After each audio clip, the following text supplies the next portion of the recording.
Okay, welcome to Surgical Robotics Lab 6. In this lab, we're just going to be using the Hapley Inverse 3 device to make some haptic environments. So in this video, I'm just going to show you guys how to set it up with your computer and then how to use the MATLAB script that I've provided. Okay, so down here there's a couple of arrows just showing you guys different things about the haptic device. I'll show you guys right now. This is the haptic device. You guys are going to be holding the end effector and moving it around. The end effector has this silver little magnet on it, and that can be used to home the robot, sort of. And you can do that by placing it in this slot here. And once it's in there, you'll see it start to flash like this, which means that it's homing. The base will rotate like this, and it's adjusted by this knob. So just make sure that that's tight. And you can also adjust the orientation with the knob on the back, which will allow it to do that. So again, make sure that that's nice and snug before you start the lab. So to set up the device, all you need to do is plug a couple of things in. We have a power cable here, which goes into the power supply on your desk or in the wall or something. And that goes into the bottom here. And then we have the USB-C over here, which goes into the top port, and that plugs into your laptop on the other end. And the other side of that is a USB regular cable. So once you guys plug that in, just to make sure that you've got the port recognized on the computer, you can go ahead and look up your device manager. And you'll go down to ports, COM and LPT, and expand that. And I've got a few things going on because I've got the cameras right now, but I've set the port for this to be COM7 in your MATLAB scripts, so that's what this is.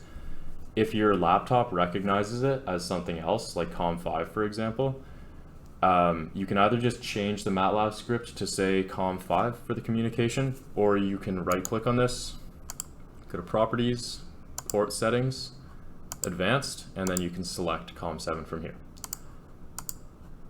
Once you've done that, you should be good to go with the script.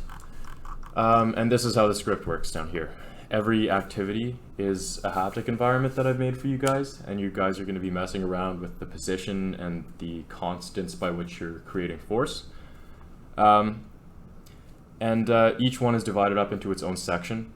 So to avoid having to run through the entire script each time, you're going to be using the run section instead of run. So this is what it'll look like on MATLAB, or in MATLAB. You would, for example, select the workspace estimation section, and it highlights in blue. And instead of hitting run, you'll hit run section. And that way you're doing one activity at a time.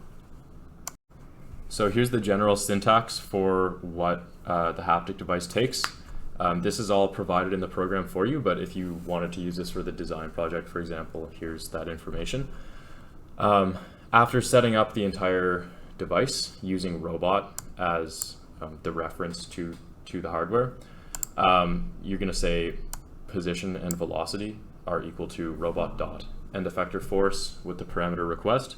The end effector force is something that Hapley has made as their own function, so that's not some thing that you would learn with MATLAB. But request is what you'll be using to give the haptic device some kind of command for the force that it's going to output.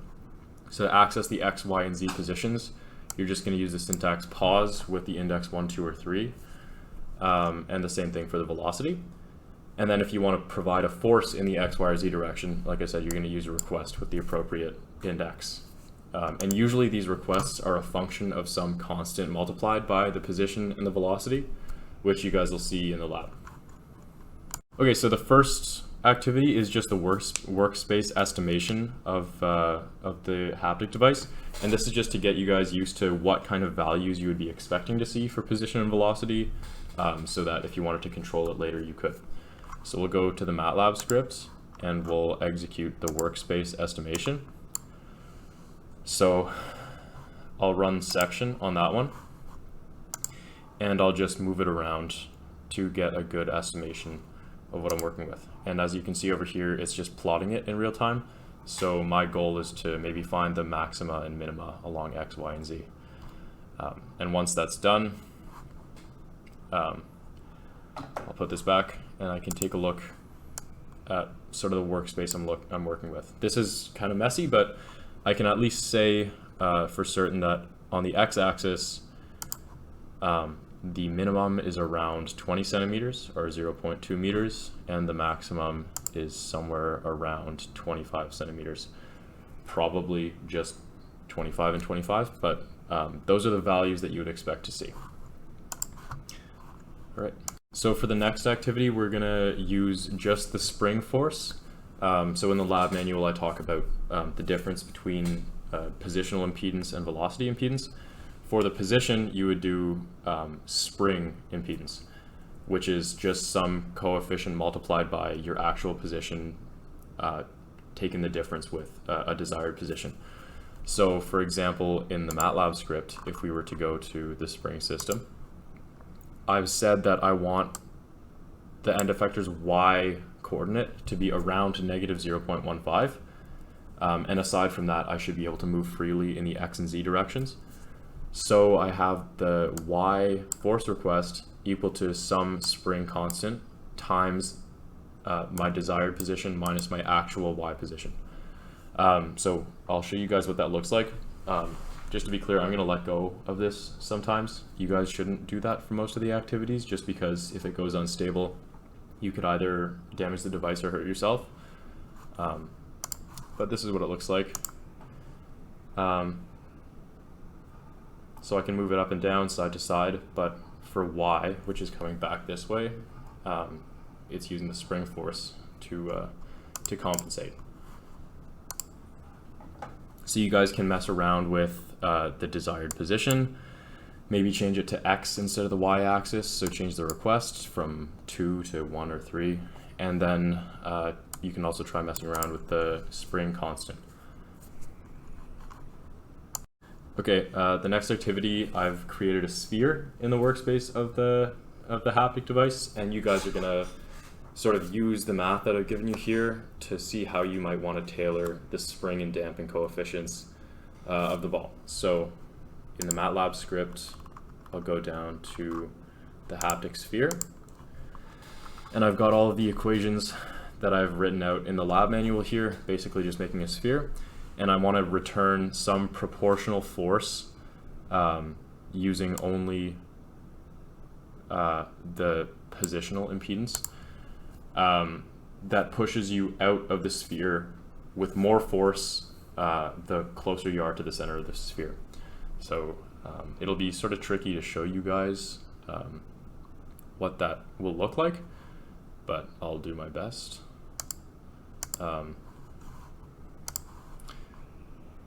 Okay, so I'll run this section.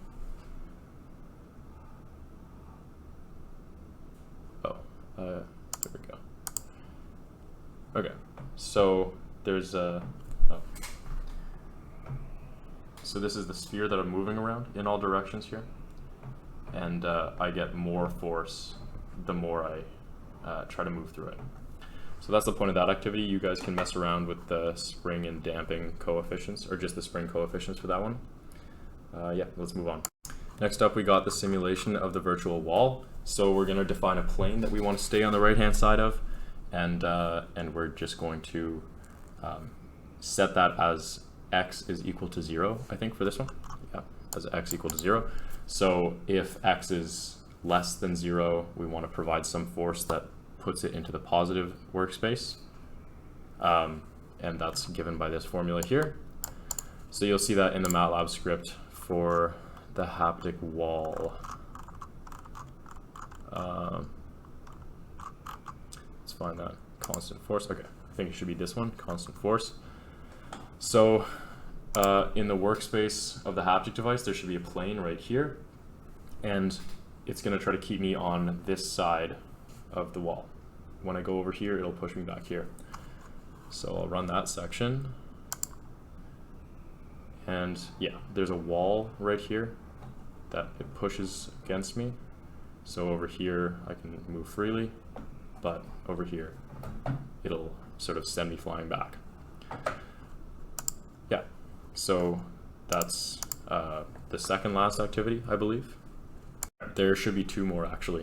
We've got viscous friction here, which is just the damping. So you guys have tried a whole bunch of things with the spring force, which is just positional impedance. When we impede the velocity, the end effector actually experiences a different kind of force. It feels like you're trying to move it through water. So for this one, we're just going to go to the MATLAB script and find the uniform damping activity. And here I'm just impeding the velocity by some constant multiplied by the velocity of each one. So the reason that I'm using a negative coefficient here is because I want to feel resistance every time I move it. If it were positive, I would move the end effector in one direction and I would be encouraged to keep moving in that direction. You guys will try this out and it'll feel like you're trying to move the end effector through like water or something like that. And I'll show you me running the section just for the sake of running it. So when I move it faster, I'm feeling a lot more resistance right now, whereas if I were to move it very slowly, it feels like I'm just moving it regularly. So not that you guys can really feel that, but just for the sake of running the script, I'll do that. Okay, and the last activity is just going to be the spring damper system. Not to be confused with like the analysis and control systems with a mass spring damper system. We just want to use the spring and damping impedance to bring the end effector back to a point as fast as possible with as little overshoot as possible. So it's sort of a little tuning problem. What I mean by that is we want to take the end effector and keep it here, and if we were to pull it away, we want it to move back without oscillating very much. So you guys are going to be using the constants in this table and looking at sort of the rise time and overshoot. And this is what that'll look like. It'll plot it for you. So I'll go over here. I guess I'll show you guys the MATLAB script as well. Here's what you guys will be looking at. You've got the force requests in each one, and then the definition of all the math above it. But you guys are really just going to be changing that'll be kx, ky, kz, and bx, by, bz. So yeah, this is what that looks like if I were to run that section. So it wants to stay there, and it's pretty good at controlling itself. We'll try it in all directions, x, y, and z. So once we look at the plot for that, after it times out, we'll see that it was honestly relatively stable. When I brought it away, it came back very quickly and it overshot less than it was brought away. So I'm happy with that. So yeah, that's it for the lab, and here's a little bit of design project advice. Okay, since this is the only lab that's going to focus on the use of haptics with the haptic device, the next two labs are going to be using this guy to stream position and velocity data to the robot for teleoperation, but we won't be using any forces. I thought I'd give you guys sort of an idea of a cool thing that you might want to implement in your design project if you wanted to use the haptics. It's called learning from demonstration, and I'll give the haptic device's end effector its own gesture, and afterwards it'll figure out what forces are required to make the end effector replicate that motion again without me touching it. That would be purely learning from demonstration, but if you wanted to do some kind of haptically guided teleoperation with the trajectory, you would pretty much just switch the sign of the damping coefficient.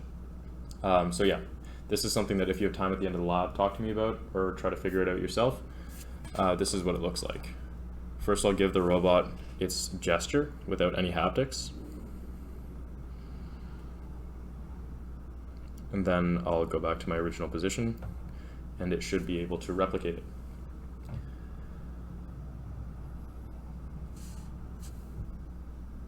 Great.